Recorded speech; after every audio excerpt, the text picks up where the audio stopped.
Hey everybody, CW here, Card Wolf, because I am always on the hunt for great cards. And today I wanted to open some mail with you guys. These are a few things that I picked up online recently that wanted to open with you guys and share them and see what we got in here. A couple of interesting things in here I think you'll enjoy.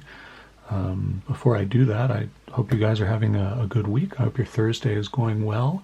I want to thank a few of you went over and subscribed to Deedsy Breaks yesterday, and we were able to get him up to 99 subscriptions. So he just needs one more, guys. One more over at Deedsy Breaks. If any of you are not subscribed to his excellent channel, I hope you can find a moment to go over there today and have a look at a couple of his videos. He does just wonderful videos opening modern product with his daughter a lot of the time. It's just he's a really nice guy. It's a really good channel, and I know that there are at least a couple of you guys who subscribe to me who may not know Deedsy's channel. If you go over there and check it out, give him that last sub that he needs to get to 100. I'd really appreciate it, and I think you'll really enjoy the channel. I wouldn't direct you to a channel that I didn't really feel good about, and that is one I like a lot. So head on over there if you can, and just put him over that 100 sub mark. I know it would make him feel great,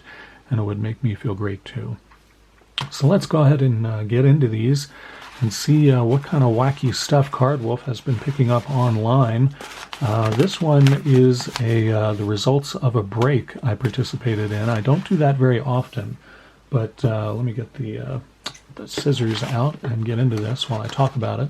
This was a break of the new Heritage cards that just came out. You saw me open half a box just a few days ago, and I'm going to open the rest of that box this weekend with you guys. But wanted to see if I could get a few of the teams. This was a full case break that collector, well, I guess it's a dealer, a full case break that a dealer was doing. And this dealer has done a lot of breaks. They have a really great reputation for their breaks. So I felt good about participating in that. And you can imagine the number one team on my list was the Orioles, and it was not that expensive because the Orioles aren't very good and they don't have any huge rookies that we know of anyway in the current 2022 set. So anyway, I was able to get into the Orioles, but the other teams that I wanted to get into, I did not have any luck with. Those sold for much higher than I was willing to pay, and so the Orioles was the only team that I got a break, and you know, I'm okay with that. The same dealer is still doing breaks of these case breaks, and so I've been watching those, and I might try to get one or two of the other teams that I was interested in and see if I can get into those. But for right now, it's just the Orioles. And the interesting thing about this for me is I didn't watch the break. I got into the break, and I won this Orioles team, and then I promptly got really sick and was down for the count for a few days, as you guys may remember, and that really did not allow me to watch the break, so I never did get around to watching the break, which sometimes happens. And so I'll be seeing what I actually got out of this break for the first time with you guys here. The main thing I was hoping to get out of this, I think there's a Brooks Robinson insert card in here, and I was really hoping to get that one. But, you know, we'll see. I may not have gotten anything exciting at all. The Orioles don't have a ton of great stuff in the Heritage set, but I'm hoping to get something good out of this. All right, so let's go through here real quick, and we'll see if we pulled anything really special. There definitely are some Orioles rookies in here, which is nice, but I don't think that there's really any special hot card or what have you that we're going to be able to pull out of here. That's not an Orioles card. That was nice of the dealer to go ahead and put that one in there for me. That is not a card that belongs to any team. That is of the Skylab space station from 1973. That's a pretty cool card, actually. Very nice of the dealer to insert that for me. He probably took pity on me because he knew I didn't get anything special out of the Orioles here. So very thoughtful and kind. Definitely wanted to make sure that I got all of the Orioles out of this set, though, and I thought getting involved in a break would be the easiest way to do that. There are also several high number Orioles, and I wanted to make sure I got those as well. I'm just going to flip through the backs of these really, really quickly. There's a high number there. see if I got anything that is some sort of a weird insert. Another high number there, $4.99. So that's a nice pickup for me. And that's looks to be about it from that pack. I got one more here to go through. Like I said, not expecting much. Was really hoping to get the Brooks Robinson insert, but it doesn't look like I maybe got that one. Maybe it's in here. We'll see. All right, let's get this back in focus for you. Get rid of that glare, and let's see if we get anything really interesting out of this batch. So far, not too much exciting going on in here. So, yeah. And that's kind of what I expected. I didn't pay a ton for these. I think I ended up getting this break for about $30, which, is a lot, but,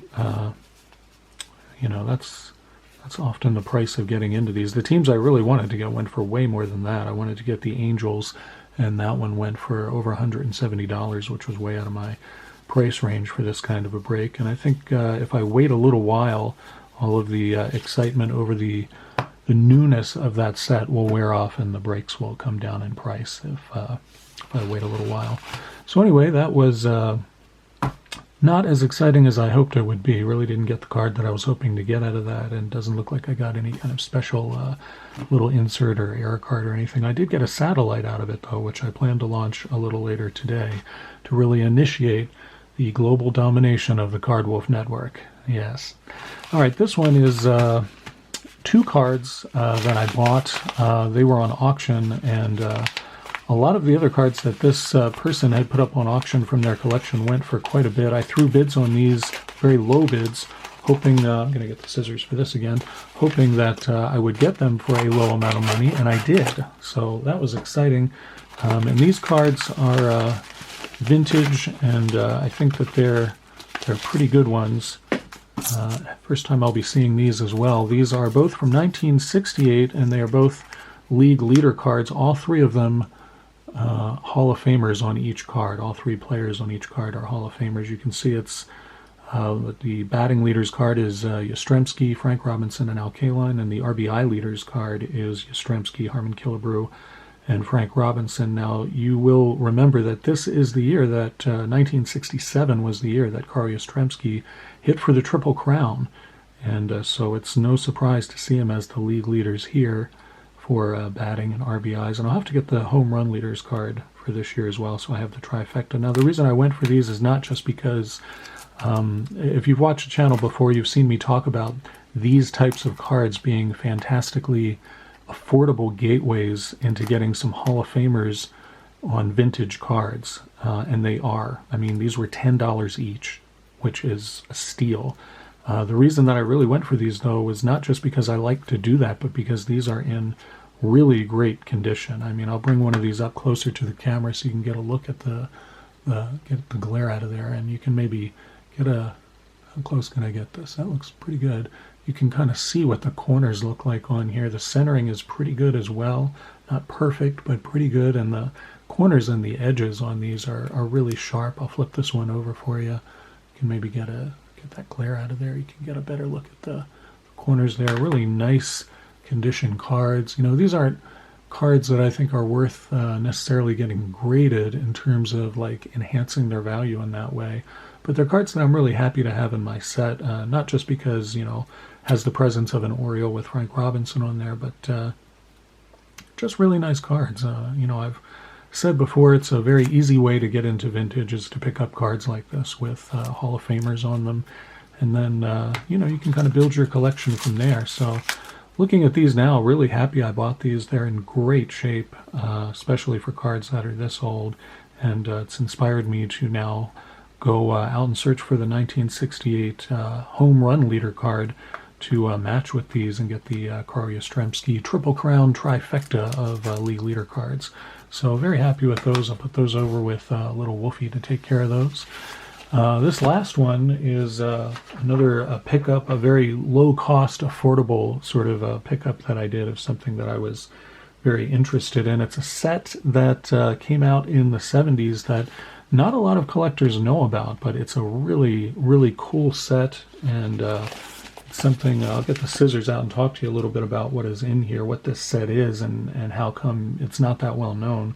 It was made by a company called TCMA, which stands for the Card Memorabilia Associates. I think that's what it stands for. And it was a small company created in the 70s by a collector named Erskine. I think it was Mike Erskine, and he put out a number of smaller baseball sets, and they were kind of oddball. He did some minor league sets and some reprints of older classic cards from the 30s and things like that. And they were lower print run sets that were essentially for just collectors and stuff, and you could see them sold at some of the card shows back then. I remember seeing them in the pages of an old collecting magazine called Sports Collectors Digest, which I used to subscribe to and read just religiously back in the 70s and 80s when I was collecting. And since this was the 70s, the only game in town for baseball cards was Topps. Fleer hadn't printed cards since '63, and no one, had come along to really challenge Topps's rights to be the only company to print baseball cards. But in 1975, this guy Aronson decided that he wasn't content with doing these small historical sets, and he wanted to do a real set of all the modern players, and he wanted to kind of, challenge Topps in a way. And so he created a division of TCMA that he called SSPC, and I'm trying to remember now. I used to know what that stood for. It was Sports Stars something. Sports Stars, I think it was Sports Stars Publishing Company.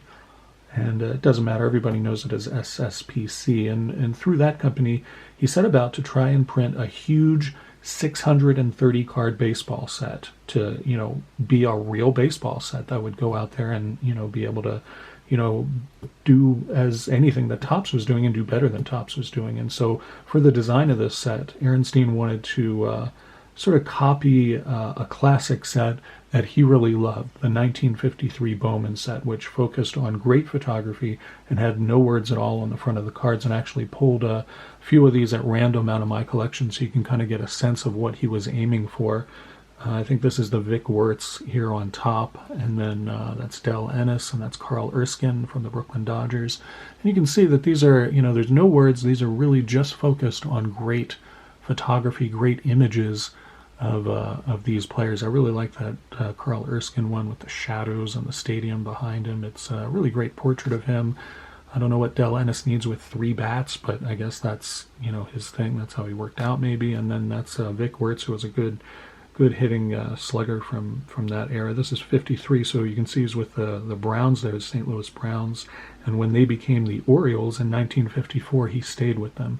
So anyway, this gives you a sense of the set that he was trying to emulate. It's a beautiful set. 53 Bowman is just gorgeous. There are so many great portraits in that set, and they have very, simple backs here, just, red and white or tan. Some of the great portraits in there. Minnie Minoso is a beautiful card.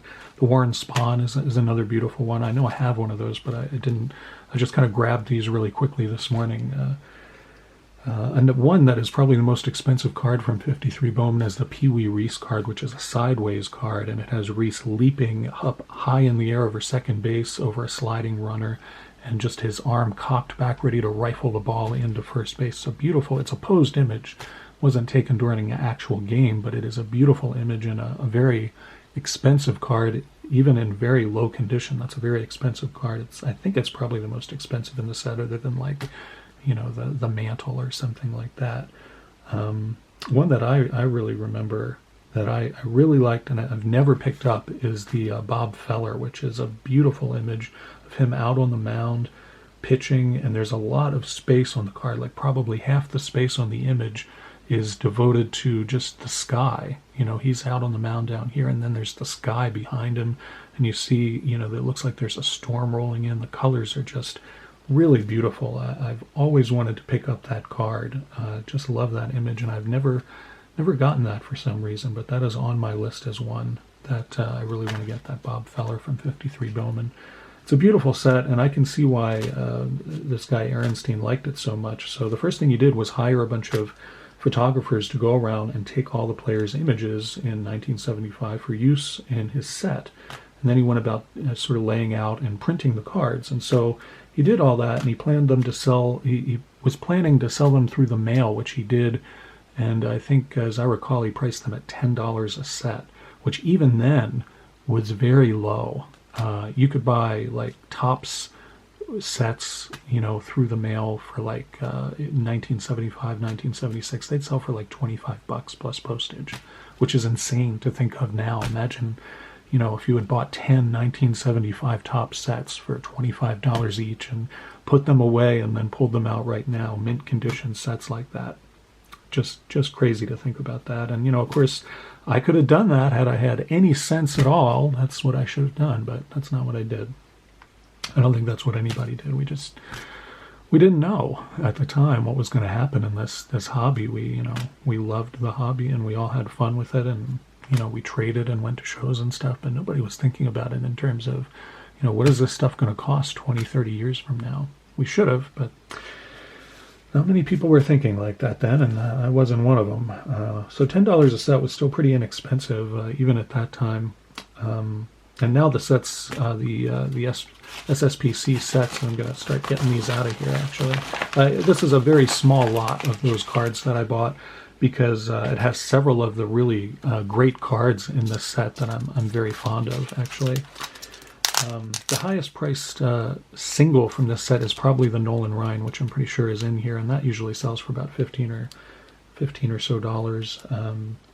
And the set, like I said, sells for like $150, $175. It's a really beautiful set to pick up. I have it, and I picked up these singles because it had so many of the really great singles that I like so much. And actually, I should tell you, in here is one of my very favorite baseball cards ever printed. Comes from this set. I should have led with that. That should have been the hook that started off this video. Why didn't I lead with that? Come on, Card Wolf.